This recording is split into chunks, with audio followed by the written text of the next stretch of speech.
Hello there, I am Christine and welcome to my personal computer. Before we dive into my report, sit back, relax, and let's log in. We are going to discuss offline and online advocacy campaigns and projects. Let's define the differences and similarities between the two. So both offline and online advocacy aim to build awareness on certain issues and generate corresponding political and social support for causes such as new legislation and avenues for civic engagement. The only difference is the modality in which the advocacy will be delivered. So online advocacy involves virtual spaces, whereas offline advocacy involves immersion on the actual ground or community, and it does not necessarily use online tools. So, but it can use technology. The procedures for doing online advocacy always remember the word steps with an additional S at the end of the word. So first one, you should establish specific, measurable, attainable, realistic, and time-bound goals. Second one, you should identify your target audiences. You should narrow down the scope of your audiences by doing proper research in your audiences and learning about their background. So if you have gathered the data already, you should have a message or you should create a message that will cater to their needs or will persuade their target audiences. And that's when you should plan a timeline. It involves the schedule containing the end date or the specific date that you will achieve your goal or your advocacy. And it should also contain your online activities, the time, the dates of your postings. And second to the last is a scheme. So it involves your strategies or the selection or the choice, your choice of your platforms, channels in which you will deliver your message, and of course the way you will communicate with your target audiences. And last one, you should monitor or surveil your efforts, whether you're on track and meeting your goal or if not. And otherwise, you should change your strategies or your actions. Strategies and tools in online advocacy involves five tools. So first one is digital advocacy petitions like change.org. Social media like Twitter, Facebook, YouTube, Instagram, and TikTok. And of course, to using email. So if you have partner organizations or there are individuals that share the same interest with you can collaborate with them by communicating with them through email. And of course, intelligent data. When you have conducted needs analysis or research among your target audiences, you will collect this kind of data and which your targeted actions will be aligned to.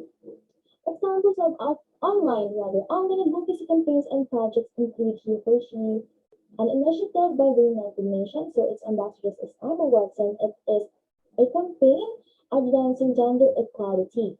So in this campaign, men are feminists, men are advocates of women's rights. And second one is to Post It Forward. It is a mental health campaign, a mental health awareness and campaign. Third one is the Me Too movement. So it seeks to raise awareness about sexual abuse and harassment. So it delivers a message, you are not alone in this fight. I experience it too. I am with you in this fight. And fourth one, Fact Check PH. So this initiative is in the Philippines that aims to combat fake news and false information. Bilang Babae campaign, meanwhile, is an initiative of the Philippine Commission on Women. It is an online campaign and in the month of violence against women, seeks to raise awareness about this issue. And lastly, Healthy Filipinas is an initiative by the Department of Health.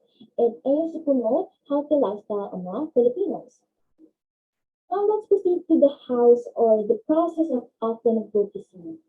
As you all can see, there are not much differences between offline and online advocacy, except that offline advocacy requires engaging and building relationships with the stakeholders.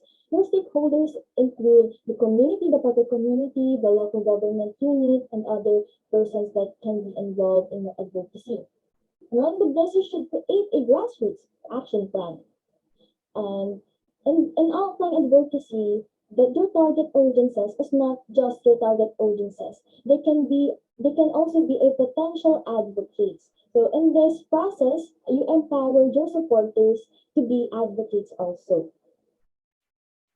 Next one is the strategies and tools used in online advocacy. So there are 10 strategies and tools to deliver offline advocacy through letter writing, writing to your local representatives about a certain issue or the administration. And second one is through education. A third one is legal advocacy. If you have a policy in mind that will address a certain issue, you can write to the lawmakers. And the fourth one is through the use of mass media or communications, like radios, newspapers, televisions. And the fifth one is symbolic acts. You can conduct your offline advocacy through street performances or arts. And next, demonstrations. You can advance your advocacy through rallies. Um, Next one is through boycott. So if there are products or companies that you think are problematic, you can raise awareness on this issue by doing a boycott. And next one is model programs. So you can provide intervention or respond to the needs of the community through giving them or providing programs. And next one is fact-finding forums. As like the last time we attended the Pinas Forward, they provided a webinar that trained us to be fact checker and to be fake news layer. So it is an example of fact-finding forums. And last one is demystifying. So if a lot of people or people in the academy that are willing to translate highfalutin words or highfalutin literature into the language of the normal or ordinary people, the masses, it is a type of offline advocacy. Now let's proceed to the examples of offline advocacy campaigns and projects. So you can do this by educating your colleagues, peers, and families. During the election period, we have done this. And also through communication with local representatives to combat local issues. An example of this is when the Kadamay, the city of San Roque, communicated with Mayor Joy Belmonte to raise their concern about the demolition of their houses.